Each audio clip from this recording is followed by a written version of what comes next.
Teatro, o podcast do Dona Maria II. A cada 15 dias, uma conversa sobre teatro com Mariana Maia de Oliveira. Neste episódio do Teatro, converso com o Silvio Vieira, ator e encenador, construtor de teatros por existir, ou quase existir, e é sobre esse teu lado empreiteiro, quase literalmente, que eu queria começar esta conversa, até porque é essa obra que tens em mãos neste momento. Talvez nunca como neste espetáculo a palavra obra em sentido artístico e obra em sentido materiais de construção se tenham encontrado de forma tão perfeita. Olá, Silvio, e obrigada por vires ao podcast do Dona Maria II. Olá, Mariana, obrigado por me receberem. Olha, como é que se constrói um teatro a partir das ruínas de outro teatro? É isso o zénite, é isso a premissa do espetáculo que vai se estrear no final deste mês, de junho, num sítio que já me vais dizer qual é. Enfim, construir a partir da destruição. Como é que isso se faz, Silvio? Vou responder de uma forma, essa pergunta é muito complicada, tendo em conta todos os desafios que nós encontramos desde que entramos naquele terreno, mas vou responder de uma forma muito concreta. O que nós fizemos com o entulho do teatro, portanto, assume duas vertentes dentro do projeto. Uma tem a ver com o espetáculo e, portanto, é utilizado como cenografia e paisagem dentro do espetáculo, e depois também é utilizado para incorporar 35 blocos de cimento que sentam cada um duas pessoas. E a ideia destes blocos é, de uma forma muito simples, como nós estamos num terreno que é propriedade privada, eu achei que para defender o projeto era melhor que esta construção fosse editável e fosse transportável. Portanto, em conversa com o cenógrafo, com o Rafael dos Santos, chegámos à conclusão que o mais fácil, para nós não estarmos a construir este teatro, esta plateia, num sítio que do qual depois temos de sair, a forma mais fácil de o fazer seria construir estes 35 blocos que são de cimento, onde incorporamos o entulho do Teatro Nacional, portanto é como se fosse uma amálgama, uma almôndega de cimento e entulho, e depois estes blocos sentam duas pessoas no zénite, portanto uma plateia de 70 lugares, e essa plateia depois pode ser transportada, dificilmente, com gruas, não é? Mas pode ser depois transportada para outros sítios. E é esse o sonho também, no caso de, por exemplo, termos saído daquele terreno, que é um terreno da Casa Santos Lima, que muito gentilmente nos está a ceder aquele espaço, que é um terreno enorme. Fica onde, para nos situarmos geograficamente? No Vale do Rio Trancão. Portanto, fica entre a freguesia de Unhos e a freguesia de Santa Iria da Azóia, Bobadela, ali naquela zona de Sacavém. Portanto, Loures, é Loures? Não, Loures. Pertence a Loures, exatamente, sim. Bom, para quem não está a perceber nada, uma das premissas era usar parte do entulho proveniente das obras do Dona Maria II para construir este espetáculo, mas quero muito saber como é que se dá o teu e o vosso, não é? Porque fazes isto com o cenógrafo Rafael dos Santos, este encontro com os restos do Dona Maria II. Entraram nas obras e disseram-vos: sirvam-se. Qual é que era o desafio? Foi menos caótico do que isto? O desafio, portanto, isto já começou em maio, eu fiz esta cronologia, começou em maio de 2021, foi quando eu lancei a proposta ao Pedro Penin. O Pedro foi ver o Arena à Garagem, o primeiro espetáculo desta trilogia, e aí falámos de qual é que poderia ser uma possível parceria, etc. E ficámos assim, bem, essa conversa ficou meio em banho-maria. Depois eu lancei-lhe esta proposta, assim que percebi que o Teatro Nacional ia entrar em obras, porque a ideia da trilogia é mesmo trabalharmos um espaço, portanto, trabalharmos o espaço para o espetáculo, e achei que poderia ser muito interessante nós criarmos o nosso próprio espaço na última instância da trilogia, portanto, no zénite. Queria que fosse ao ar livre, portanto, juntou-se o útil ao agradável. Depois, claro que encontramos muitos obstáculos na ordem de, se calhar, o sítio que nós eventualmente escolhemos para fazer o espetáculo foi um compromisso entre as características que o espaço tem e aquilo que seria o ideal, que seria construir todo um teatro. Claro que dentro também do nosso orçamento não era possível estarmos a construir um teatro com um auditório, uma plateia, enfim, um auditório com palco, plateia. Bom, a construção hoje em dia está muito cara e também temos de terem atenção a essas coisas muito concretas, portanto, esses aspectos muito concretos. Portanto, o fator simbólico está lá na mesma, estamos na mesma a construir a plateia, onde as pessoas se sentam, e o compromisso que existe naquele espaço é, aquilo já tem uma ruína, que já está construída, portanto, já tem uma infraestrutura que nos é oferecida e nós construímos sobre essa estrutura. Depois tem outros elementos que são incríveis para o espetáculo, que é, nomeadamente, nós podemos ver o espetáculo num primeiro momento a partir do mirador e, portanto, a observar o vale inteiro, e esse é o primeiro momento do espetáculo. O público está a ver os atores a mais de 1 quilómetro de distância. Uau. A fazer a primeira cena, depois aproximam-se, vão até ao rio, portanto, inclui este percurso pedonal, e é mesmo isso, fazer um espetáculo baseado inspirado no espaço, é mesmo aproveitar tudo aquilo que o espaço nos pode dar. Portanto, não nos passaria pela cabeça, por exemplo, estarmos a fazer este espetáculo no rio e não o utilizarmos, não irmos para o rio. Ainda estou presa ali no entulho, porque como é que vocês foram visitar as obras e escolheram aquilo que vos servia? Nós depois entramos em contato, portanto, depois o Penin passou basicamente a pasta para a equipa de produção, para a equipa de manutenção, e foi com eles depois que nós começámos a conversar para irmos visitar a obra do Nacional várias vezes. Era eu e o Rafael, no fundo, no início, ou seja, isto tem uma grande componente de esforço físico, todo o projeto, que não é assegurada por mais ninguém senão nós, a nossa equipa, ou seja, não existe orçamento para estarmos a contratar grandes equipas de construção e tudo mais, fomos nós que levámos Andaram a carregar blocos de cimento, de um lado blocos para de o outro. cimento, tijolo, eu diria que até foi, eu acho que foram umas cerca de 10 toneladas que eu e o Rafael sozinhos fomos levando em carrinhas alugadas da Leroy Merlin, em saquinhos do IKEA de 50 kg cada um, íamos pondo, claro, com a ajuda da malta da manutenção aqui do Nacional, e assim íamos enchendo as carrinhas, íamos pondo. Houve um episódio em que a carrinha tão cheia que nós não conseguimos fechar a porta lateral e fomos, e até passámos pela Assembleia da República e estava um grupo de 50 polícias, estavam a fazer um treino qualquer e até pensávamos que eles vinham na nossa direção, já a correr, porque as pessoas iam-nos parando e iam dizer, não, a porta está aberta, e nós tínhamos de sempre, isto é ilegal, e nós tínhamos de sempre a fingir, já, é sério, temos de ir fechar, que nós não conseguíamos fechar a porta, enfim, mas pronto, todo esse processo, aquilo que tirámos daqui foi tudo uma conversa com o Nacional, de podemos levar esta porta, podemos levar esta janela. O entulho é um bom material criativo? O entulho é mais desafiante do que possa parecer, lá está, para se construir qualquer coisa com ele que seja estável e duradoura, tem de sempre vencer a sua componente que é destruída, não é? Tem de se voltar a juntá-lo, a agregá-lo, e portanto isso pode ser feito com alguns materiais. Nós optámos por escolher o cimento para construir estes blocos, poderia ser de outra forma, sempre mais caras se fôssemos para resina, mas eu diria que não é uma pergunta fácil. Eu sou uma pessoa muito dada a materiais, sou obcecado com diferentes materiais, a materiais duros e concretos para fazer cenografia, para trabalhar. E o entulho não é de todo fácil, porque, pronto, é muito pesado, é um material muito pesado e é um bocadinho limitado à coisa de como é que nós conseguimos organizar este caos novamente. Nesse sentido, é desafiante. Está contigo desde sempre esse teu interesse pela matéria, pela cenografia, ou foi uma coisa que se foi construindo, lá está? Desde sempre, ou seja, desde que comecei a criar espetáculos e o outra estrutura, o primeiro espetáculo que fez, já tinha uma grande componente visual, é uma coisa que eu partilhava com as pessoas que na altura estavam comigo na estrutura e eu continuei com essa linha. Dentro das áreas e dos departamentos que compõem um espetáculo de teatro, sem dúvida que aquele que, além da encenação naturalmente, sem dúvida que aquilo que mais me entusiasma é pensar a cenografia, e pensar a cenografia numa lógica o menos convencional possível. Portanto, por exemplo, no nosso primeiro espetáculo nós tínhamos um bloco de mármore de 500 quilos e para uma estrutura que tinha um orçamento de 10 mil euros para fazer o espetáculo. Foi também mais uma loucura. Tínhamos um bloco de mármore de 500 quilos e alguém da equipa do Tandimage, na altura, que nos ajudou nas montagens, até nos perguntou: mas porque é que isto não é de esferovite pintado só para parecer mármore? Nós ficámos todos a olhar para ele, ou seja, naturalmente que é diferente, porque depois as pessoas no final podiam ir para o espaço e ver que aquilo era mesmo pedra, e para nós isso era uma diferença substancial. Vais-me dizer que também andaste a carregar um bloco de mármore de 500 quilos? Carregámos-lo, não, às costas não, tínhamos um porta-paletes, mas enfim, é sempre pensar tudo numa lógica do mais difícil possível, que pareça simples, não sei, é um bocadinho chega a ser um bocadinho masoquista. Mas também não era acrílico que nós queríamos mesmo vidro, e portanto toda a lógica da pedra e do vidro, enfim, são materiais que eu acho que não são usuais de se usar em teatro, por questões de segurança também, por questões de praticidade.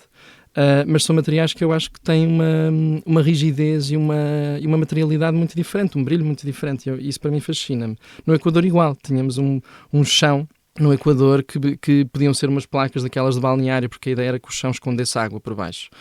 E nós só nos contentámos com o material que era betão alveolar, não é? Tem espaço dentro do betão para ser mais leve, mas não deixava de ser uma cenografia que pesava 6 toneladas.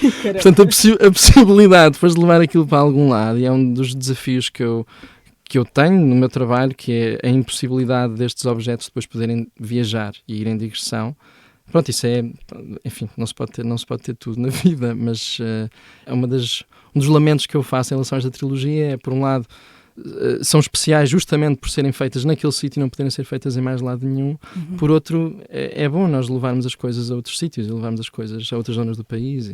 O Teatro Zénite vai permanecer depois de acabar a carreira do Zénite? Lá está, isso é uma coisa que depende da empresa que nos está a ceder o espaço. Portanto, nós temos um contrato que dura 9 meses. Eu não vejo que eles, enfim, não os vejo a fazerem qualquer coisa lá nos próximos 9 meses, por exemplo, mas existe sempre a possibilidade de a empresa querer capitalizar aquele terreno, ainda por cima agora que ele está limpo, porque nós o limpámos, ele torna-se mais atrativo também. Isso aconteceu também na garagem.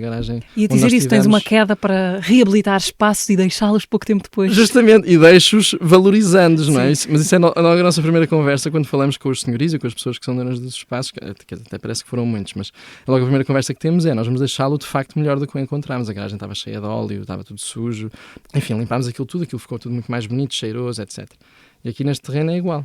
Tirámos tipo 3 metros de silvas daquelas ruínas, enfim, foi... Que trabalho de Hércules em que vocês se meteram. É um trabalho muito duro. Temos uma pessoa, e este é importante, porque encontramos uma pessoa, acho que é naquelas plataformas da Zask, para encontrar pessoas que desentopem canos em casa, não sei o quê. Encontramos uma pessoa que faz tudo, que é o Tiago, que é um herói, que ele é que está a assumir mais esta coisa de limpar o terreno, não sei o que faz mesmo coisas hercúleas. E então eu deixo essa parte agora mais com ele, para eu também poder pensar os espetáculos e outros departamentos, e está a ser mesmo uma pessoa muito importante. E no final, nos agradecimentos, quando estrearmos, eu vou chamá-lo ao palco e vou fazer-lhe uma grande vénia. Porque no meio disto há um teatro para construir e há uma peça para fazer acontecer nesse teatro. Justamente. Este teatro vai ser habitado por atores, Catarina Rabassa, Gaia de Medeiros, Márcia Cardoso, Miguel Galamba, Rita Cabasso e Tadeu Faustino. Os atores falam desta vez?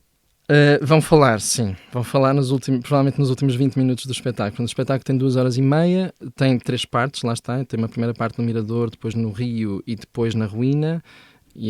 Sim, vão falar à partida. A não ser que, porque ainda não testámos isso, e muitas vezes a minha experiência com a palavra é assim que a testamos. Não acrescenta nada e, portanto, tira-se. Mas acho que ali faz falta qualquer coisa e, portanto, acho que pode passar por texto. E é esse o maior desafio com a palavra, porque ela chega a ser pode ser muito explicativa, portanto é esse sempre o meu receio. A que é que se deve o teu adeus à linguagem? Não é bem um adeus, mas enfim, o Arena não tinha texto, o Equador tinha pouco, este vai ter talvez nos últimos 20 minutos. Tu que és uma pessoa dos textos, não é? E da leitura, a que é que se deve? Deve ser muitas coisas. O meu percurso em teatro começou na Cornucópia, que era um espaço de repertório, portanto foi um começo muito clássico, ligado ao texto. Eu li muito nessa altura. O primeiro espetáculo da estrutura foi baseado numa série de livros que nós lemos de antropologia, ciências sociais, não sei o quê. Havia ali um trabalho de recolha de referências. Depois eu escrevi um texto muito baseado também nessas referências que recolhemos. E acho que por essa overdose também de referências, de vozes de outros autores, eu no Arena quis dizer bye bye Maria Ivone, essas coisas. O desafio foi o que é que nós podemos inventar neste espaço vazio, não é? Só nós, com os nossos corpos, com a nossa imaginação. E isso é uma coisa que me tem atraído muito nos espetáculos. Além disso, eu acho que a palavra muitas vezes encerra as leituras de um espetáculo. Há espetáculos que são de texto e está tudo bem. Mas nos espetáculos que eu faço, o que eu às vezes sinto é que a palavra, lá está, tem essa função explicativa e faz com que uma leitura que podia até existir deixe de existir, porque eu estou a dizer que é esta, na verdade, estou a dizer ao espectador que a leitura deve ser esta. No Zénith eu queria novamente voltar a esse gesto de o nosso trabalho aqui é mais levantar uma moldura, não tanto trabalhar o que está dentro dessa moldura, mas é mais levantar uma moldura e preenchê-la só o suficiente para que haja aqui uma leitura possível, ou várias leituras possíveis. E essa tua inclinação para o silêncio, ou para a pausa da linguagem, estende-se a outras dimensões da tua vida? É curioso, porque eu sou uma pessoa muito acelerada na minha vida, ou seja, não tenho assim grandes momentos de pausa. Inclusive tenho percebido que estou sempre com os fones nos ouvidos, a ouvir algum podcast, ou a ouvir música. Portanto, o silêncio na minha vida não tem estado muito presente, de facto. Mas talvez seja por isso que os espetáculos funcionam, pelo menos para mim, como uma espécie de respiração, e acho que ou como esse silêncio que eu acho que é fundamental cada vez mais. E o Zénith acho que não vai ser diferente nesse sentido. Acho que é mesmo um trabalho exigente para o espectador, que também vai ter de andar bastante, enfim, não é um espetáculo confortável. Isto acho que é importante também dizer, ou seja, as pessoas vão estar sentadas em blocos de cimento, em bancos, monoblocos de plástico, ou seja, são 2h30 de uma participação ativa do público, não no sentido de o espetáculo não é participativo nem interativo, mas é uma participação ativa neste sentido de, ok, se calhar eu tenho de me levantar para ver melhor, ou tenho de me sentar. Mas acho que, enfim, o que faz valer a pena no caso do Zénith é mesmo isso, é uma ideia que me persegue há muito tempo, que é, nós estamos de frente a uma paisagem, esta magia de um palco, não é? Ou seja numa paisagem, seja num palco, um corpo que entra no espaço de cena assim que ele entra, o nosso olhar transforma-se para o ver de outra forma. E há uma imagem muito simples que me persegue há muito tempo, que é, se nós desenharmos na paisagem um retângulo e entendermos convencionalmente que aquele retângulo é um palco, um pássaro ou um javali que entra naquele retângulo transforma-se num performer, numa entidade performática. E assim que ele sai, deixa de o ser. E, portanto, no caso do Zénite, não construímos retângulos gigantes, mas estamos na mesma a tornar performática uma parte daquela paisagem. Com o silêncio, a trabalhar também o som de uma forma muito subtil, mas estamos, no fundo, a dizer a paisagem sempre aqui esteve, nós estamos a dar a ver uma coisa que sempre esteve presente, mas estamos a ativá-la e estamos a dizer, ok, isto pode ser um espetáculo de teatro. A pergunta, este espetáculo é sobre o quê? Aborrece-te? Gostavas de não ter de responder a este tipo de formulação? Não me aborrece. Não me aborrece no sentido em que já me aborreceu. No Arena eu recusava-me a responder essa pergunta e era mesmo um objeto muito, muito abstrato nesse sentido. Mas agora eu acho que uma forma fácil de responder essa pergunta é que os sobres, pelo menos nestes espetáculos, são nuvens temáticas, ou seja, não é um tema. São difusos, lá está, porque têm estas leituras várias. Existe, sem dúvida, uma questão com o telhado neste espetáculo, por exemplo. Telhado? Um telhado, sim. É o objeto cenográfico maior que nós estamos a construir. É um telhado para a ruína que não tem telhado. E, portanto, estamos a construí-lo. Esta coisa de fazer um espetáculo ao ar livre, para mim, remeteu-me logo para a condição de sem casa. Portanto, seja um artista que não tem espaço para trabalhar ou para ser programado, seja uma pessoa que vive na rua, pronto, remeteu-me logo para esta temática. E aquela ruína, de facto, não tinha telhado. O telhado desabou. E a nossa ideia foi construir o possível telhado da ruína no pântano que está mesmo ao lado. E, portanto, há esse descolar.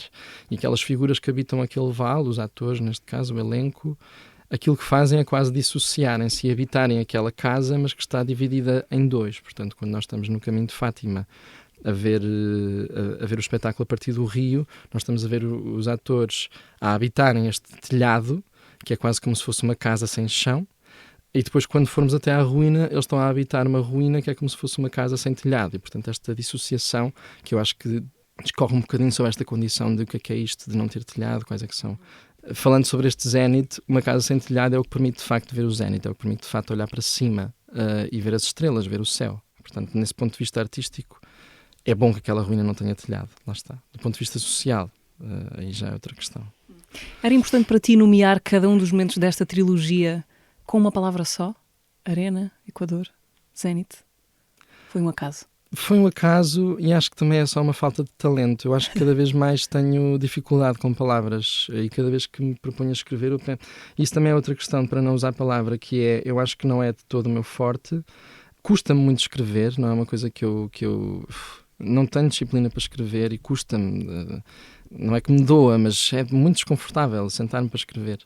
E sinto que a minha escrita tem evoluído para uma coisa cada vez mais fria, técnica, de candidatura. Pronto, e isso para mim também me chateia. Há pessoas que escrevem muito melhor do que eu e também o facto de não querer apoiar os espetáculos na palavra também tem a ver com isso. Tem a ver com nós, enquanto artistas, temos de perceber onde é que estão os nossos pontos fortes, onde é que nós podemos ser também, onde é que nós podemos acrescentar mais àquilo que está a ser feito.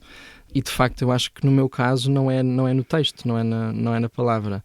E no caso dos títulos, são nomes muito, muito vagos, mas quando eu penso em títulos, por exemplo, o título do primeiro espetáculo que nós fizemos, As árvores deixam morrer os ramos mais bonitos. Isto tinha a ver com uma ideia que era muito concreta quando fomos fazer o espetáculo aos Açores, como fomos em residência, mas hoje em dia penso neste título e penso, por amor de Deus, poupem-me, que título é este? Eles depois ganham assim uma espécie de patinho do tempo e já parece tudo. Sim, isso é verdade, mas o tempo justifica tudo.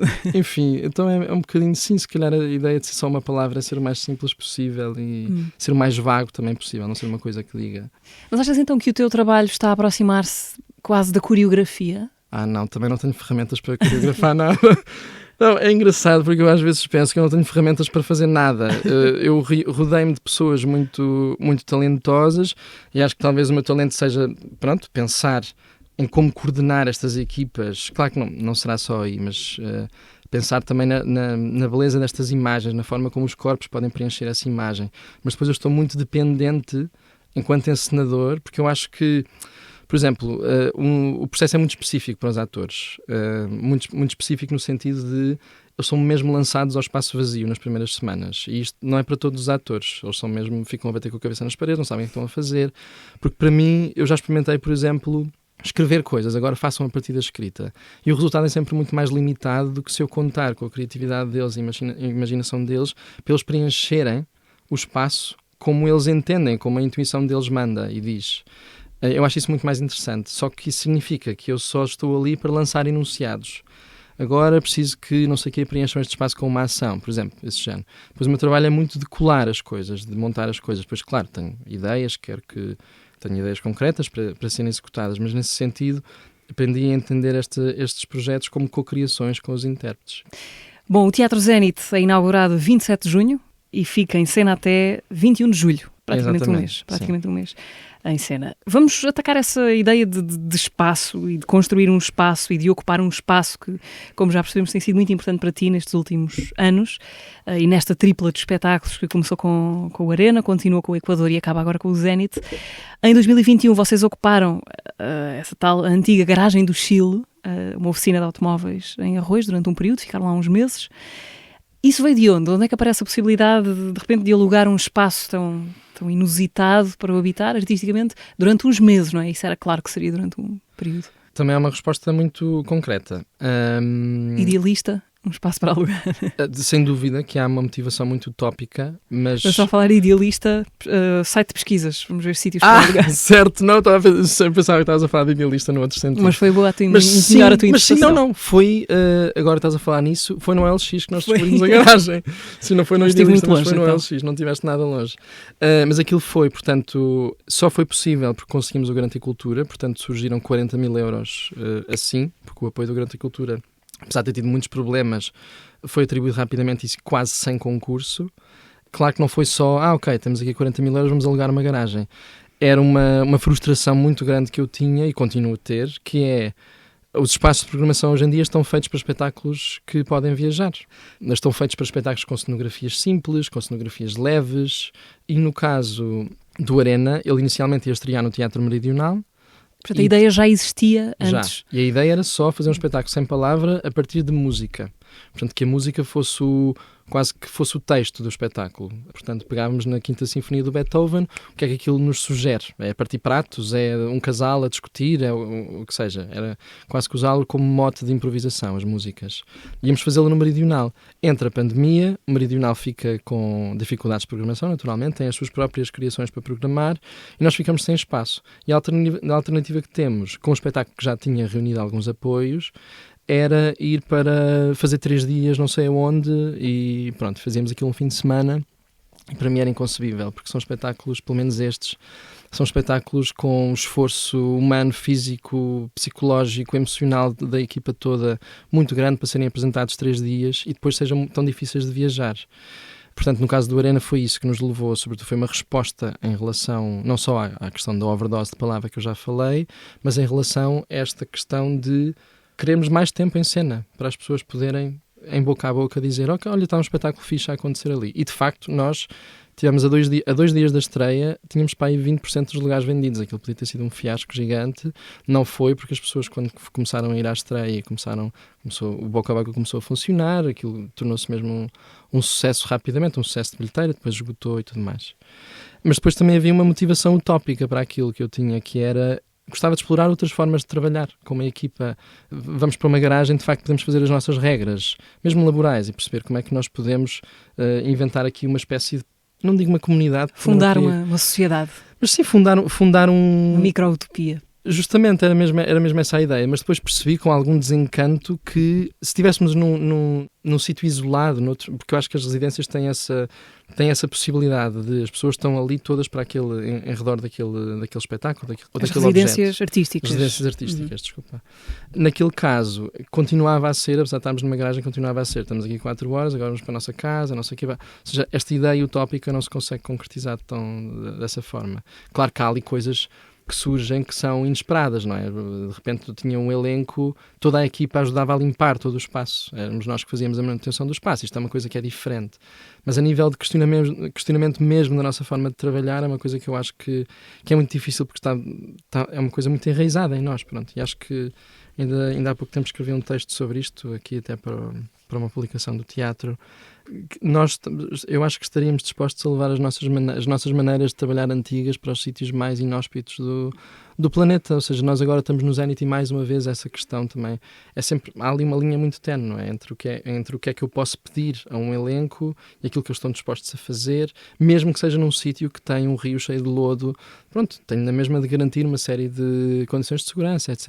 Enfim, não estou a dizer que isso é errado, estou a dizer que espanta-me que não mudem assim tanto as formas de trabalhar das pessoas, mudando tanto a circunstância em que trabalham. Eu acho isso curioso. E como é que tu tentas forçar os teus próprios limites mentais? Ou seja, nesse sentido, expandir as possibilidades de pensar, sendo que somos sempre os mesmos, não é? E que levamos os nossos vícios para todo o lado. Sim, eu estou sempre a pensar sobre isso, na verdade, porque eu sinto que estou sempre a pedir muito mais do que devia pedir às pessoas que me rodeiam, e porque estou sempre a pensar que as pessoas têm os mesmos limites que eu, e isso não é verdade. Há pessoas que vão até um certo sítio, há pessoas que têm medo disto ou têm medo daquilo, e de facto, pronto, eu só tenho de respeitar e se calhar aprender para as futuras vezes, enfim, tomar lições a partir disso, mas porque de facto eu já despedi coisas, enfim, e no Zénite também, ou seja, estou a pedir-lhes coisas que não são habituais para um ator de fazer, enfim, não vou dizer, não quero fazer spoilers. Podes dar um exemplo? Mas posso dar um exemplo do Equador, que já estreou, ou seja, nós no Equador as nossas fotografias promocionais foram feitas numa piscina em Monsanto que tem 4 metros de profundidade. E 4 metros de profundidade, para uma pessoa mergulhar e fazer fotografias lá em baixo, é uma coisa que um mergulhador profissional é capaz de fazer, pronto, facilmente e com botijas.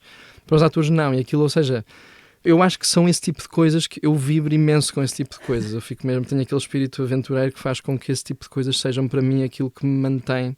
It's what keeps me going, não é? Tipo esta coisa de os limites, as coisas diferentes que nós fazemos aqui. No outro dia estávamos a desenterrar chapas de andaime do lodo e eu fico mesmo, não sei se é doente ou não, mas eu fico mesmo tipo muito contente a fazer aquilo, ou seja a tirar lodo, seja a desmatar qualquer coisa, mas tudo o que sai um bocadinho da norma e que faça com que este espetáculo seja diferente, ou este projeto seja diferente, porque mergulhámos a 4 metros para tirar umas fotografias, ou porque trabalhámos no rio, seja o que for, para mim é aquilo que eu guardo, não é? Mas lá está, isso não é igual para toda a gente, e daí que, por exemplo, muitas vezes aquilo que eu penso é tenho de pôr travões a esta imaginação e a estes pedidos, porque de facto para algumas pessoas o teatro é uma coisa diferente. Aquilo que retiram do teatro e what keeps them going não é igual para eles também. Por encontrar algures um meio termo, não é? Justamente, sim. Ainda voltando à garagem do Chile, qual é a melhor maneira de remover óleo acumulado durante várias décadas no chão de uma oficina de automóveis? Tens dicas? Eu sou expert nisso, porque na verdade no caso da garagem eu fiz aquilo, a limpeza da garagem foi tipo 90% filei eu, não tinha o tal Tiago Pedro para me ajudar a limpar, e filei eu durante cerca de 2 semanas. Há produtos que se compram no Leroy Merlin, que são mesmo desencrustadores de óleo, e depois foi aquelas pressões de água, mas é a coisa mais satisfying do mundo, ou seja, aqueles vídeos tipo hiper satisfatórios. Sim, sim. Porque a garagem eu acho que é uma péssima ideia de pôr numa garagem um chão que não seja liso. Pois, com juntas, eles tinham juntas. Ladrilhos com imensas incrustações, tipo, assim, eram assim quadradinhos. E o óleo meteu-se lá, mas era ver o óleo a sair assim. Era muito giro. Essa parte foi muito divertida. A tua cara de satisfação. Era muito divertida essa parte, por acaso. Se desse para ter ficado mais tempo, ficavas na garagem do Chile ou não? Sem dúvida. Ou seja, mais depressa, porque é um espaço, apesar de tudo no Zénite sendo ao ar livre, por exemplo, está a chover, não podemos ensaiar, não é? Na garagem não deixava de ser um espaço mais preparado para nós estarmos lá, por exemplo, nas 4 estações do ano, por exemplo. Quer dizer, não é bem sem dúvida a resposta, porque quanto mais específico é o espaço, menos versátil é também. E por isso é que nós fazemos teatro em espaços o mais possível nus, não é? Uma black box é o mais possível. A nossa ideia de versatilidade num espaço, podemos acrescentar àquele espaço. Neste caso, a garagem tinha tanta especificidade na sua arquitetura, assim como o Zénite, faz com que, se eu fizer outro espetáculo para aquele espaço, o espetáculo vai soar um bocadinho ao mesmo, não é? Porque a paisagem é a mesma, o quadro é o mesmo. Portanto, já fala muito o cenário? Muito, sim. Metade do trabalho já está feito por aquilo que estamos a mostrar. É uma ambição tua ter um espaço fixo, físico, para trabalhar?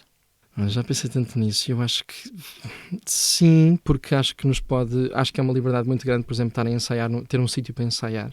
Por outro lado, as minhas ambições cada vez mais são de fazer espetáculos em sítios absolutamente inóspitos. Ou seja, o próximo que quer fazer é no mar, tipo, já estou completamente No mar. obcecado por Num fazer barco? um espetáculo no mar, ou seja, o espectador pode estar sentado na plateia e Ok. a ideia, lá está, já estou a pensar em mover os blocos do Teatro Nacional para uma praia qualquer. Fica já aqui, co-produtores, já tenho uma pessoa para fazer co-produção, acho eu, mas fica já aqui, lanço já aqui o repto. Mas sim, fazê-lo mesmo no mar, portanto a cena acontecer no mar, dentro do mar. E acho que se há a equipa neste momento que está preparada para fazer este espetáculo, é esta, que vem do Zénith, portanto, porque lá está, estamos habituados agora a perceber que autorizações é que é preciso pedir, é preciso falar com a Polícia Marítima, é preciso falar com a PSP, ou seja, há uma série de preparação que este espetáculo dá, no caso do Zénith, que uma pessoa que passa uma vida a fazer produção para um espaço convencional não tem, não é? Porque há uma preparação toda que é necessária. É preciso falar com... Por exemplo, no caso do Zénith, nós estamos a trabalhar num terreno que tem cerca de 300 mil metros quadrados e tem vários proprietários e nós temos de falar com cada um. Apesar de os atores poderem deslocar de um ponto A ao ponto B, eles passam para aí por 3 ou 4 fronteiras legais diferentes. E, portanto, nós temos de ter um papelinho para cada sítio onde eles passam. Eu acho isso também super interessante ao mesmo tempo, apesar de ser um monstro de produção, porque cada pessoa é diferente. Ainda ontem tivemos a falar com o Luís Coutinho, que é um senhor que cria cavalos e que tem uma parte do terreno que nós queremos usar. O nosso vizinho que nos cede a casinha onde nós estamos e que serve de camarim também tem de nos dar uma autorização. A junta dá outra, a Câmara de Louros dá outra. Até, enfim, uma das coisas também com as quais eu mais vibro também é esta ideia de aquilo que de facto estamos a emoldurar parece super simples, mas por trás está um esforço gigante para fazer acontecer, e nós tentamos sempre fazer acontecer dentro dos trâmites legais. Nós não queremos fazer nada dentro da ilegalidade. Na garagem estava tudo legal, aqui também vai estar tudo legal, vai estar tudo certinho. Ainda por cima com o Teatro Nacional era impossível não estar. E no mar também será uma experiência, porque aí teremos de falar sem dúvida com mergulhadores, com polícia, pronto, mas essa parte eu acho que é aquilo que permite que uma pessoa que trabalha em teatro também aprenda outras coisas. Acho que é das coisas mais bonitas. Acho isso muito bonito. Qual é que é a parte de que é mais difícil para ti abdicar na construção de um espetáculo? A interpretação imagino que não, porque te pões fora de cena com muita frequência. De que controle é que não abdicas? Eu acho que isso tem mais a ver com a confiança que eu deposito nas pessoas para assumirem a direção de um determinado departamento do que propriamente aquilo do qual eu não abdico. Por exemplo, talvez o departamento onde eu tenho sempre de meter o bedelho é a cenografia, de facto. Qualquer cenógrafo que trabalhe comigo, e o Rafael é o cenógrafo perfeito para isso. Porque é um rapaz, além de hiper talentoso, é muito permeável às minhas sugestões. Mas em relação aos outros departamentos, se eu sentir que a pessoa com quem estou a trabalhar, eu posso confiar totalmente nela, sou um bocadinho controlador, tenho de sempre ter a visão geral na minha cabeça e saber o que é que está a acontecer.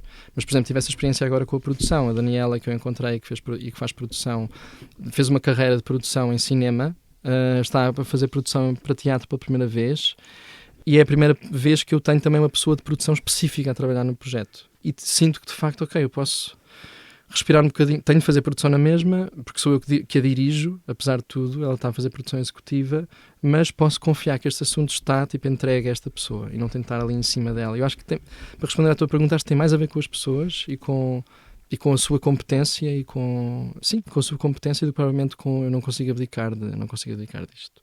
Nós estamos a gravar esta conversa muito pouco tempo antes da estreia de uma outra coisa que tu fizeste, em que participaste, da estreia de uma série na RTP chamada Sempre, realizada pelo Manuel Pureza.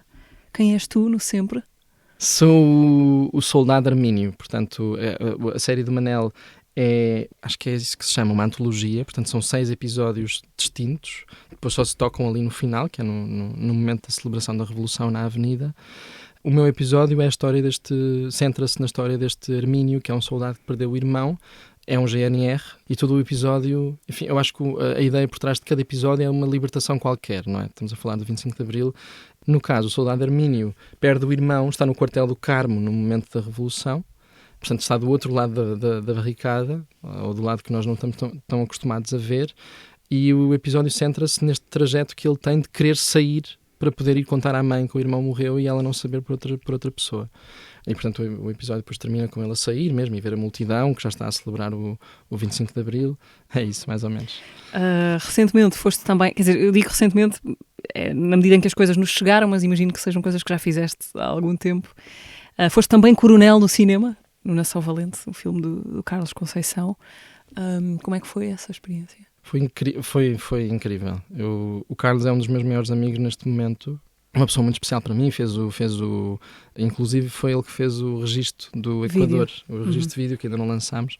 E vai ter também alguma coisa a ver com o Zénith, ou não? Sim, ele vai fazer o teaser, ele não tem disponibilidade de fazer o registro, mas à partida vai fazer o teaser do espetáculo. E no caso de Não São Valente, foi uma experiência muito especial, fui para Angola, enfim, mas para mim a representação é uma coisa... Há pouco tempo, naquele tal texto que eu escrevi um bocadinho sobre isso, mas a representação para mim é uma coisa cada vez mais difícil, portanto tem de ser um projeto já quase praticamente só trabalho. Enfim, se alguém me sugere um casting e eu tenho interesse no projeto, eu faço o casting, mas agora já estou quase numa zona de, ok, alguém me convida, tipo, alguém gostava, por exemplo, o Manuel. Ele gosta de ser chamado por Manela, acho eu. Viu Nação Valente e, portanto, chamam-me para fazer casting para o sempre, e foi assim. No caso de Não São Valente foi um filme que eu acho que é um filme poderosíssimo, belo, e estou mesmo muito orgulhoso de ter feito parte desse projeto. Acho que é assim um projeto de cinema com o qual eu, enfim, sinto, olha, fixe, tipo, mesmo fixe. Ter feito parte disto. Bom, o Carlos Conceição tem uma pergunta para ti. Sério? Então acho que acertei na pessoa a quem pedi. Vou acertar, sem dúvida. Vamos ouvir. Olá, Silvio, espero que tenhas chegado bem a casa. Tenho uma pergunta em meia. Eu gosto imenso da forma como nas tuas criações para palco o espaço desempenha um papel preponderante, quase como mais uma personagem, mas acima de tudo um papel de alicerce em relação a tudo o que acontece, tudo que nós vemos. Eu gostava que tu falasses um bocadinho dessa representação do espaço, porque em termos de, quando eu penso em cinema, por exemplo, os únicos equivalentes que eu encontro são no cinema mudo, às vezes, e, por exemplo, no teu espetáculo Arena, não existe texto, portanto, a relação das personagens com o espaço é tudo. A minha pergunta, em primeiro lugar, é essa questão do espaço, e, em segundo lugar, é de que forma é que tu abordas, metodologicamente, uma forma, uma linguagem, uma direção, e a criação mais tradicional de personagens, por exemplo, em audiovisual, quando te chega um guião às mãos, por exemplo. E depois, a outra metade da pergunta, já são 3, era que falasses de um filme que tu tenhas gostado e que tenha sido absolutamente determinante para ti, e não vale a pena dizeres o Nação Valente. Beijinhos. Ok. Carlos, em primeiro lugar, um grande beijinho. Obrigado pelas tuas perguntas. Em relação ao alicerçar, acabámos por já falar um bocadinho sobre o alicerçar das criações. Foi um bocadinho já o tema. Sim, para trás. Falámos um bocadinho sobre o alicerçar das criações no espaço, e eu acho que tem sobretudo a ver com essa questão de o meu pensamento para a cena é muito visual, e eu achar que é mais interessante trabalhar um sítio real do que trabalhar telas de esferovite ou de contraplacado, pintá-las. Eu acho interessante trabalhar com estas materialidades concretas, reais, específicas a um lugar específico também. Em relação à metodologia, lá está, também falámos um bocadinho sobre isso, tem a ver com numa primeira fase, lançar os atores numa série de improvisações. A maior parte das coisas que encontramos vai para o lixo, mas há ali uns 10% que depois servem para tecer esta malha que depois constitui o objeto final. Em relação à metodologia, quando eu recebo um papel para... Sim, de facto não tem nada a ver, ou seja, estas questões que eu normalmente tenho quando faço um espetáculo ou quando estou a dirigir um espetáculo são coisas que eu não tenho quando trabalho como ator em cinema ou em televisão. São mesmo... Também porque normalmente essas questões passam pela produção. E é uma coisa que eu sinto quando faço o Zénith, uma vez que também sou ator, que é... Sim, aquilo que estou a pedir aos atores para fazerem é complexo para um ator, ou não é convencional para um ator, mas antes do ator estar ali em cima daquele sítio, por exemplo, onde eu lhe pedi para ele estar, já a equipa toda fez alguma coisa a pensar no conforto daquela pessoa. Eu faço sempre as coisas primeiro Eu faço sempre tudo primeiro. Antes de pedir seja o que for a alguém... Vais dar o exemplo. Vou sempre dar um exemplo. Por exemplo, se eu peço a alguém para mergulhar 4 metros, eu vou primeiro. Se eu peço a alguém para mergulhar no rio, para mergulhar no lodo, eu vou primeiro. Portanto, isso dou sempre o corpo às balas nesse sentido. Depois, em relação à última pergunta que ele fez, que eu acho que é um dos filmes que mais me marcou, que não é normalmente o tipo de cinema que eu vejo, que na verdade o tipo de cinema que eu vejo é para desligar a cabeça, é mesmo cinema enfim, não tenho interesse nenhum. Eu gostava de ver mais filmes, cinema de autor, filme, não sei o que, mas às vezes não tenho mesmo... Esse tipo de filmes eu sinto que tenho que ter um bloco ao lado e estou a trabalhar quando estou a ver. Mas um dos filmes que mais me marcou foi uma sugestão até do Jean-Paul Bocchieri, quando estava na STC, que se chama A Nostalgia de la Luz, do Patricio Guzmán. Ok. Que é um filme que eu acho que eu diria que é um documentário, mas aquilo começa com... É uma espécie de paralelo que ele cria, um paralelo narrativo, com as histórias de pessoas e de mães, sobretudo, que perderam os filhos para a ditadura chilena. Mas, paralelamente, ele está a trabalhar por um observatório astronómico, e nós estamos a ver as pessoas a trabalhar num observatório astronómico. E tu, durante o filme todo, não estás a perceber porque é que estas duas coisas tão dispares estão a ser apresentadas. E no final do filme... Eu não vou fazer spoiler, porque é o maior spoiler que eu posso fazer é dizer como é que estas coisas se juntam. Mas no final do filme, a forma como ele de repente entrelaça estas duas narrativas é das coisas que eu acho que já vi, mais comoventes que eu já vi em cinema. Ou seja, a história destas mulheres e a observação da Terra a partir do espaço. No deserto de Atacama, eu acho que é o deserto de Atacama. É lindo e é um filme muito slow-paced, mas quando chega aquele momento em que tu percebes como é que estas duas linhas se cruzam... É tipo uma respiração muito catártica para mim, pelo menos. Deixa-me voltar ainda ali a uma coisa que estavas a dizer há pouco, com a tua maior resistência a fazer agora coisas como trabalho de ator para outras pessoas. Interessa-te, de facto, cada vez menos isso de ser ator, servir a visão artística de outros, em vez de fazer as tuas próprias coisas? Não tem nada a ver com servir a visão artística. Eu sinto-me sempre um bocadinho impostor no trabalho de ator. E é uma coisa que é muito sensível em mim. Ou seja, eu ultimamente tenho estado com os nervos todos à flor da pele, estou na fase mesmo mais intensa do projeto, então tudo me faz desabar um bocadinho. Mas no caso de ser ator, eu acho que ainda há pouco tempo tive de escrever sobre isso. E porque já fui contratado como ator muitas vezes, sobretudo no início da minha carreira, e depois é que comecei a fazer mais criações próprias. Mas acho que a sensação maior, por exemplo, quando eu trabalho com amigos, eu sinto-me 100% livre. Quando eu trabalho numa equipa grande, em cinema ou em televisão, eu sinto-me 30% livre, ou seja, sinto que estou a corresponder a um perfil para o qual me contrataram. Já é totalmente diferente, por exemplo, quando o realizador viu alguma coisa minha, que eu sinto que essa coisa era representativa para mim.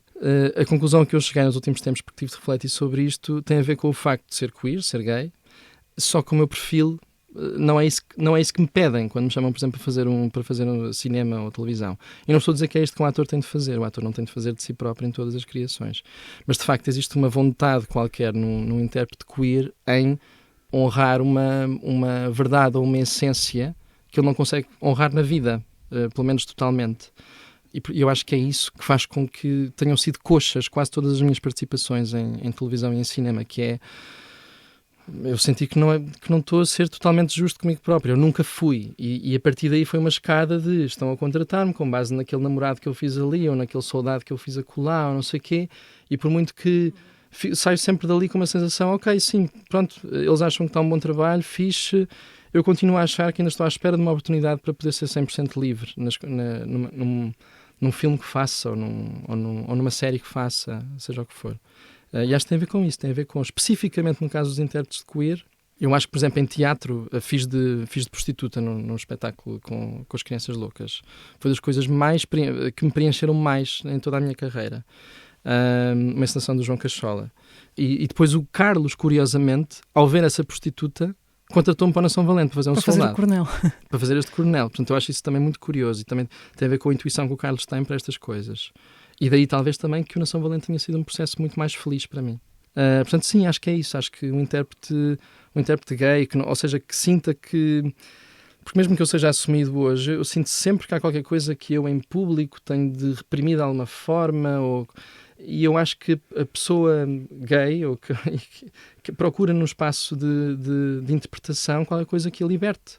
Mais se calhar do que uma pessoa hetero, não é? Que está habituada a não ter de esconder qualquer coisa. Portanto, acho que tem a ver com isso. Acho que tem a ver com uma libertação qualquer que eu, em teatro, consigo fazer mais facilmente do que em cinema e televisão. Sílvio, tu és de Leiria? Eu sou de Fátima. És de Fátima, ok. Sim. Leiria era a cidade onde eu ia para ir à Zara, por exemplo. Ou seja, era a cidade das lojas, tipo, íamos ao centro comercial, ao cinema.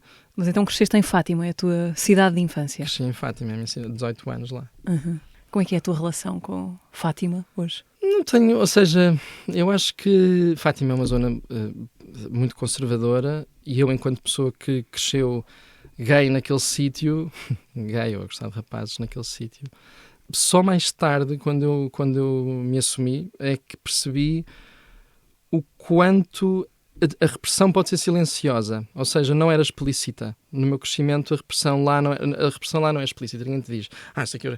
Claro, havia pessoas abertamente gays em Fátima e eram totalmente ostracizadas, vistas como palhaças, porque se vestiam de uma certa forma, não sei o quê. Mas eu, por exemplo, era coordenador do grupo da Amnistia Internacional no meu colégio. E lembro-me que um dos diretores na altura me disse que nós não podíamos... Não é que ele não proibiu, ele disse, atenção a esta carta que vocês... Porque a Amnistia tem uma coisa que é a maratona de cartas, e disseram, atenção que esta carta é sobre um homem homossexual, a Igreja não vê isto com bons olhos. Qualquer coisa deste género. E aquilo para mim na altura, para um homem que eu já sabia que era homossexual no seu íntimo, aquilo não teve para mim qualquer impacto, é muito curioso. E hoje eu penso... É desta forma que as mentalidades também se formam. É desta forma muito silenciosa, subreptícia, quase que inconsciente, porque eu acho que ele também não estava a ser totalmente consciente quando estava a fazer aquilo. Lá está, as coisas às vezes estão tão embrenhadas dentro de uma comunidade, dentro de um sítio, que as pessoas acabam por exercer discriminação, nem sempre é explícito, nem sempre é com uma vontade concreta. Mas atenção, crescer em Fátima, tenho muitos amigos em Fátima, que eu adoro e que é aquele género de Porto Seguro, não é? Dos nossos amigos de infância. Ainda por cima agora, depois de me assumir, é muito bom, porque sinto que não perdi amigos, por exemplo. E andei numa escola muito boa. Portanto, Fátima tem escolas incríveis. As melhores escolas de Leiria e Santarém, na verdade, estão as três, não sei se ainda é assim, mas na minha altura era assim. As 3 melhores escolas do distrito de Leiria e Santarém estavam em Fátima. Então curiosamente, havia pessoas de Leiria e de Santarém a ir àquela pequena vila estudar. Portanto, teve muitas coisas boas. A minha relação com a religião, não posso dizer que a tenha propriamente, ou seja, mas tenho uma fé qualquer, não é muito fácil para mim pensar sobre isso. Mas é curioso crescer ao lado do santuário. O colégio era católico, portanto, eu estou a dizer colégio, mas não se pagava. São aquelas coisas de contrato de associação com o Estado. Era católico, tínhamos orações de turma, punhamos uma frase todos os dias, tínhamos de rezar, ou seja, uma coisa assim, não era escola de freiras, mas era praticamente. Mas o teu resolver dessa relação com a fé ou com a religião foi uma questão a dada altura? Ou foi-te passando ao lado? Não, foi uma coisa, nunca, verdadeiramente, acho que é daquelas coisas que está tão intrínseca em mim. Por exemplo, as músicas que eu sei de cor são músicas da igreja. Eu não sei, eu agora já não consigo decorar outras letras, é muito difícil para mim. Ficaram aquelas, o disco rígido está ocupado. O disco rígido está mesmo, é disquete ainda, está mesmo tipo ocupada. E depois vais estudar Sociologia para o ISCTE? E depois Teatro, ramo de atores, liga-me estes pontos todos. Como é que acontece? Sempre tive uma inclinação maior para as atividades extracurriculares do que para as curriculares. Portanto, metia-me em todos os grupos, todos os concursos, e sempre tive uma sensação de que gostava de muita coisa e que as minhas capacidades... Lá está, tinha capacidade de liderança, de levar uma coisa até ao fim, de pôr uma coisa na cabeça, executava, fazia, de coordenar grupos, pronto. E tinha muitas áreas que me apaixonavam. Uma das áreas que me apaixonava eram as ciências sociais e era a sociologia. Mas depois fiquei um bocadinho desencantado com o curso, porque cheguei ao ISCTE com uma média alta e logo na primeira semana a malta da praxe começava a perguntar porque é que estás aqui? Ou seja, porque percebi que quase toda a gente ali entrava em terceira e quarta opção. Eu de repente estava ali em primeira opção, porque era aquilo que eu queria, e de facto comecei a perceber que um bom curso não se faz só de bons docentes, também se faz de bons alunos. Portanto, porque isso depois também credibiliza ou descredibiliza o curso depois no mercado de trabalho. E, portanto, fiquei muito desencantado, não estudava propriamente, e pronto, mas continuei a levar a sociologia no meu trabalho, portanto, no trabalho, sobretudo no primeiro espetáculo. E depois decidi, porque tinha feito teatro no grupo da escola, fazia uma vez por semana, decidi candidatar-me à STC e acabei por ficar, infelizmente. Bom, mas foi o que me levou até aqui, não é? Para o bem e para o mal. Eu acho que às vezes penso nesse momento tão decisivo e que foi feito com tanta leveza. Eu acho que há muita leveza na forma como os jovens acabam por escolher os cursos que tiram, muitas vezes de uma forma muito desinformada. Mas no teu caso já foi uma opção informada pela primeira escolha, não é? Sim, mas continua a ser uma escolha desinformada. Ou seja, no sentido de, se eu tivesse percebido que para a minha circunstância, para o sítio de onde eu vinha, que eu agora vou dizer uma coisa, se calhar não é assim tão fixe de dizer, mas se eu tivesse percebido que era uma área tão precária, eu não sei se não pensava duas vezes. Por exemplo, não estava aqui hoje, isso é certo, estava a fazer outra coisa. Há um privilégio muito grande que eu sinto em poder receber e poder fazer parte da minha vida e ser recompensado pela expressão, que é uma coisa que é inerente a todos nós, e eu, por exemplo, sou pago para me expressar. Há pessoas que não são e que se expressam de variadas formas. E para mim é uma coisa sinto um grande dever de responsabilidade ao trabalhar com dinheiros públicos para poder expressar-me de alguma forma e conduzir um espetáculo até ao espectador, por exemplo. E isso para mim é mesmo uma honra, apesar de não adorar a palavra, é mesmo uma honra. Mas tem um lado muito difícil, que eu acho que, por exemplo, por algum motivo, a geração antes da minha, e mesmo as anteriores, ou seja, eram pessoas mesmo muito privilegiadas financeiramente, ou seja, a nível de classe mesmo, do sítio de onde vem. Eu não sou essa pessoa, claro. Nós estamos todos num determinado degrau da escala de privilégio. Eu não estou no último degrau, naturalmente, mas também não estou, pronto. E tenho esta questão de a minha vida, financeiramente, tipo, como é que eu sustento as pessoas que estão à minha volta que precisam de sustento, dentro desta área que é super instável, mesmo tendo coproduções com o Teatro Nacional, com o CCV, ou seja, é uma coisa mesmo muito que me faz pensar sempre. Agora, tendo em conta também objetivos, tipo comprar casa, depois tenho de ter vários trabalhos, por exemplo. Tenho o meu day job. Que é qual? Posso perguntar? Tenho um day job em Oeiras para uma tecnológica. Assino montes de NDAs para não dizer o que é que faço exatamente, mas pronto, é para uma tecnológica em Oeiras, que é aquilo que é o meu contrato de trabalho, para depois poder brincar aos teatros, entre aspas. Portanto, tens um trabalho que te ocupa uma grande parte dos dias. Sim, tiro LOA, portanto é um trabalho fixe, no sentido em que me permite tirar uma licença, porque eles não precisam de mim, na verdade, sou hiper substituível, então isso permite-me tirar uma licença quando tenho um espetáculo em que preciso estar dedicado a 100%. Depois volto e pronto. Uau. Consegues, há pouco estavas a dizer que se calhar terias feito outra, enfim, é sempre os ses infinitos, mas se tivesses feito outra escolha, consegues imaginar nesse universo paralelo o que é que poderias estar a fazer? Ainda ontem me perguntaram, estupidez, ainda há uma semana mais ou menos a minha produtora, a Daniela, me perguntou isso. Eu acho, sabendo o que sei hoje, acho que teria qualquer coisa a ver com o mar, portanto, fosse biologia marinha, eu adoro a parte aventureira e natural das coisas, apesar de ter algum receio de certos bichos. Eu tenho fobia a aranhas, por exemplo, ou seja, ali no Zénith é um bocadinho pânico às vezes, porque elas voam naquele terreno, elas não andam só, elas voam e, portanto, eu deixo a moto num sítio isolado e fica cheio de aranhas e teias de aranha, eu não sei como, elas vêm no ar, depois pegam aqui na testa, ai meu Deus. Mas pronto, acho que ia ter alguma coisa a ver com o mar, sim. Vamos no minuto rapidamente rever o episódio anterior do Teatro com o Tiago Bartolomeu Costa. Eu sei olhar para uma coisa e rearranjá-la, reorganizá-la, propor, cortar, acrescentar, perguntar porquê, mas não tenho esse impulso de criar.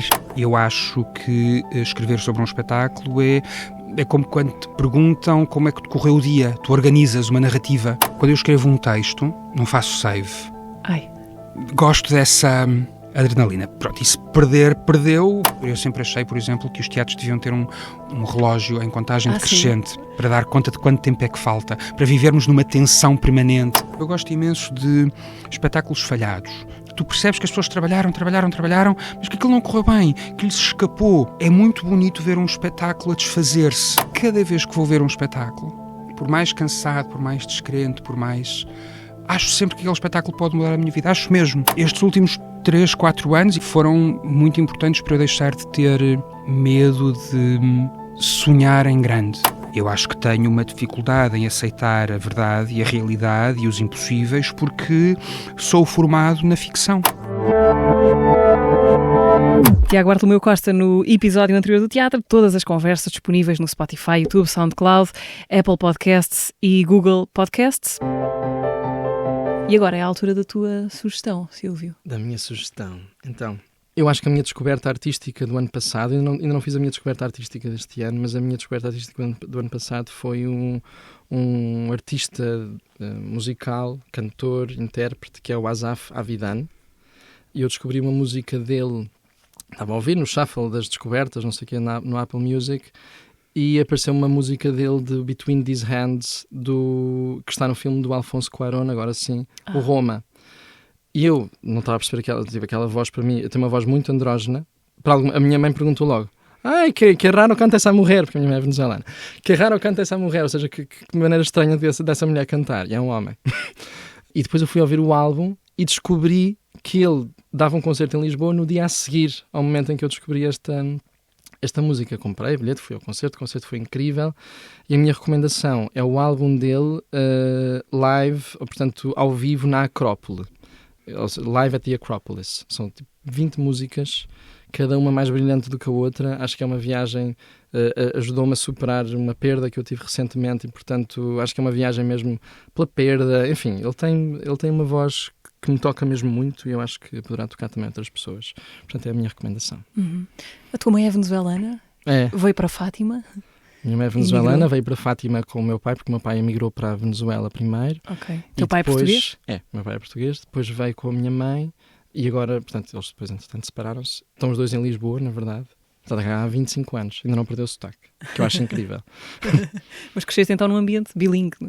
Sim, sendo que, como eu falei sempre em espanhol com a minha mãe, em português com a minha mãe, a minha compreensão em espanhol é super 100%, mas a oralidade, pronto, é coxa, é um bocadinho macarrónica. Mas o meu trabalho, o meu day job é em espanhol, por exemplo. Ok. Já foste à Venezuela? Já. Fui agora recentemente, há cerca de 2 anos, estivemos lá um mês, em março, e foi toda uma experiência, lá está, dura, porque a Venezuela está assim numa situação, muito, muito triste, decadente. Daquelas canções religiosas que tens guardadas no disco rígido, qual é a primeira que te vem à cabeça? Eu não vou cantar, está bem, mas vou só dizer o primeiro verso. Deixa Deus entrar. Não, vou dizer os versos, mas em voz falada. Deixa Deus entrar na tua própria casa. Porque eu acho esta canção. Não vou dizer isto. Deixa Deus entrar na tua própria casa, deixa-te tocar pela sua graça, dentro em segredo, leva-te sem medo, Senhor, que queres que eu faça? Acho que é uma coisa assim. Pronto, só que isto de cantar. Deixa Deus entrar. Não vou cantar tudo. Não vou cantar. Depois vai ser isto que tu pões no Instagram. E está lá o Silvio. Deixa Deus entrar. Sim, com a auréolazinha aqui. Vamos claramente isolar este bocadinho e descontextualizar completamente. Exato. Não, mentira. Silvio, muito obrigada por teres vindo ao teatro. Silvio Vieira. Obrigado. Foi convidado deste episódio do Teatro. O Zénith acontece de 27 de junho até dia 21 de julho. Tem quase um mês para visitar este teatro construído no Vale do Rio Trancão. No Vale do Rio Trancão. É lá que podem visitar o Zénith. O teatro regressa dentro de 15 dias. Até lá.